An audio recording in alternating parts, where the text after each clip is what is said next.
Hello everybody, it's Big Al with some more content for Lord of the Rings Rise to War. And this video is going to be talking about tanks. Yes, I'm doing another video on tanks. It is so important. So, what a tank is it is, generally you want to put him as the leader of the formation. But he is the formation that's going to try to absorb most of the attacks. And you want to steer your enemy's attacks towards your tank. And there's a couple ways to do that, using taunt, provoke, protect units. Couple examples: mountain trolls, swan knights, great beasts. Or you're going to want to put melee units on your tank and ranged units on the rest, because the melee units stand in front of the ranged. And there's only a couple units in the game that prioritize their attacks on ranged units. So let's go into the commanders. First and foremost, I am going to start off with the best tank in the game. And people want to argue, but when you're talking purely tank, there is no better commander than Froto and Sam. And Froto and Sam should be a free-to-play player's best friend. Again, he is, when you're talking purely tank, he is the best tank in the game.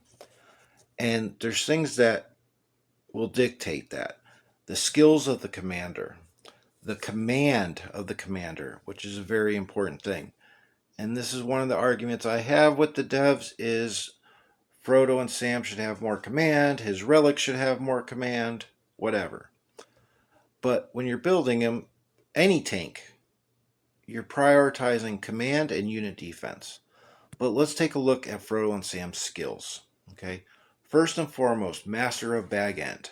So if you're just starting out this game, this skill is available to you. Look, damage received by commander's formation minus 30%.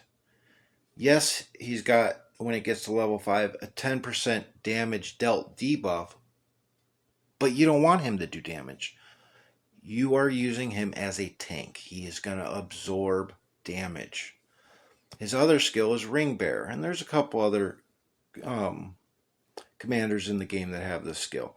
And this is a 35% chance to evade damage taken. And when it's at level 5, it's immune to madness, so I forget that part. Okay, so pretty much 1 out of every 3 rounds, it's going to evade damage. So, with that being said, again, when you're talking about just purely tanking, Frodo and Sam are the best in the game. Okay? A lot of people, when they use a tank, they want a lot more from the tank. They want that tank to be able to buff the whole army or do something else. And that's where a lot of people run into problems, is when they're asking their tank to do too much for the army. Plain and simple. Why isn't taking the majority of the hits enough for people? Okay? So people will use Sauron as a tank. And the reason for this is his skills are all about debuff. This one, you got his damage received to enemies, and then you have a stun and a madness RNG skill right there. Okay? So he's not really going to be doing much damage. That's not his job. So people will load him up with command and unit defense. Well, not only is he tanking, he is debuffing the enemy in a couple ways. He's also causing anomalies. Okay? If you have good gear, you can do this. Let's talk about some of the other tanks that can be used. I have seen Gandalf the Grey being used as a tank. Okay, because you have his White Council skill, which he's going to be, Gandalf, gray or white, is probably going to be in a lot of enemy formations. You got White Council that debuffs. You have his relic that gives him damage received. I have mine refined twice, so it's minus 6%. I also got command, okay? So, yes, I could use him as a tank. He doesn't perform that great. It's just the way it is. Let's scroll down. You have Boramir, okay? Boramir is another one that can be used as a tank or a support. So if you're using him as a tank, you want the R4 skill Air, okay? Because each round, defense of the commander's formation +7, and it's modified by command stat, and it stacks, okay? So for every 100 command, you get another +1 in defense. Well, with purple gear, you're going to be sitting around 330-ish commands. So that's an extra 3.3. So he's getting an extra 10 points of defense in the first round. Second round is going to be 20, 30 for the third, 40 for the fourth. Okay, so that helps him a lot. But then he's also got this Horn of Gondor skill that he can also buff the attack of 3 allied formations. And that's modified by command as well. So I'm going to repeat myself. The things that define a tank are the command, his gear that he's using, and a lot of times his skills. Falcon is another tank. Okay, he has Thrain's Guard, which pretty much it is a Dwarven White Council. It will reduce damage taken for a certain amount of hits to 3 allied formations dwarf units. Okay, so like I said, it's a Dwarven White Council. But you have this skill here. For each formation composed of dwarf units in your army, defense of the commander's formation +10. And generally you're going to have the 3 dwarves because of Thrain's Guard. So you're going to get 30, and it stacks up to 3 times. So you can have +90 come round 3. That's a lot of extra defense. And then he also has this musician skill, which does some healing to his formation unit. So he's another one that could be used as a tank.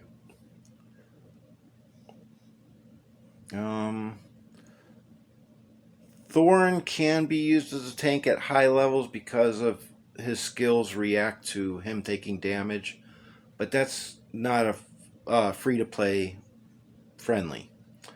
Let's see. You have Witch King. Some people will use Witch King because he has good starting command.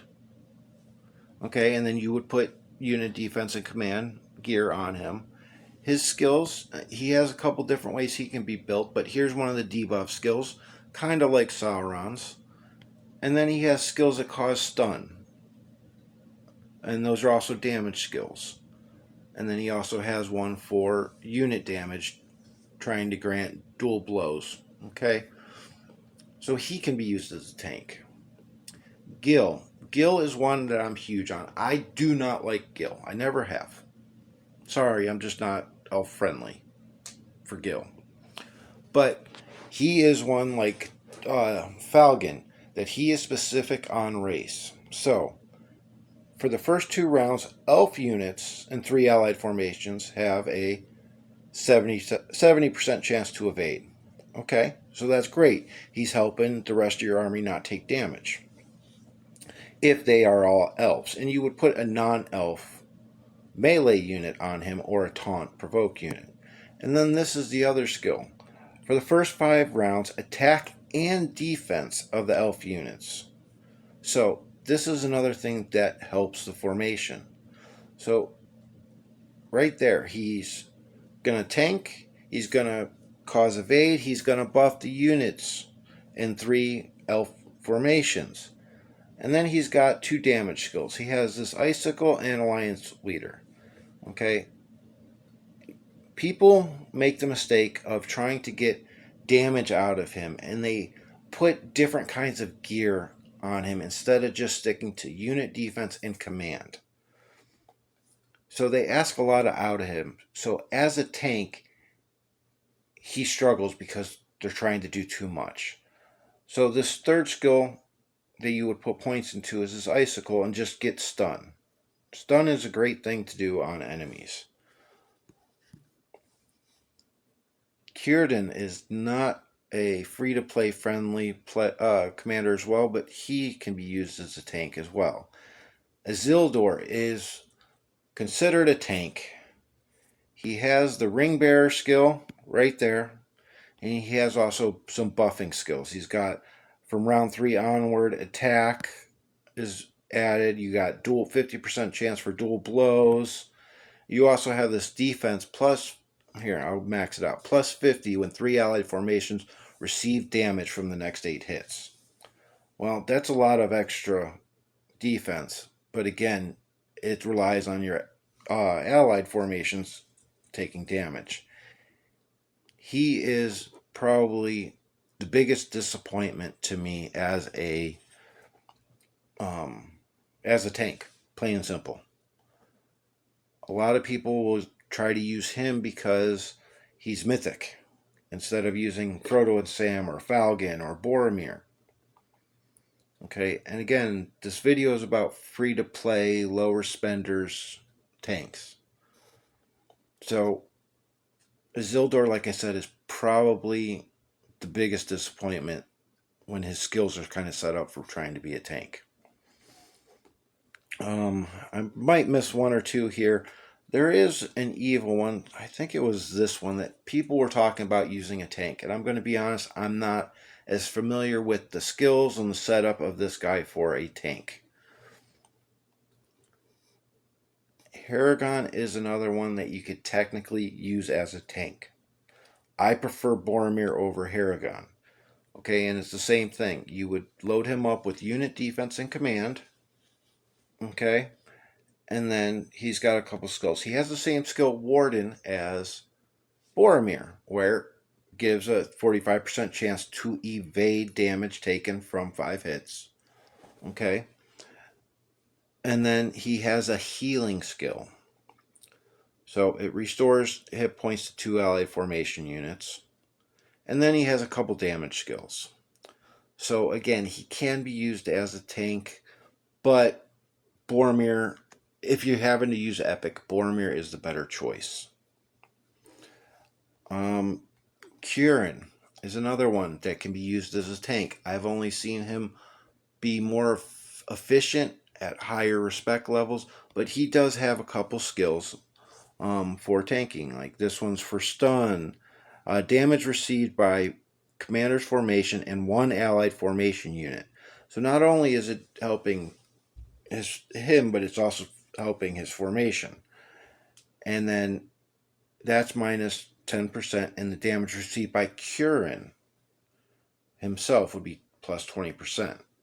So, with that being said, again, you're loading him up with unit defense command. And then it's modified by command.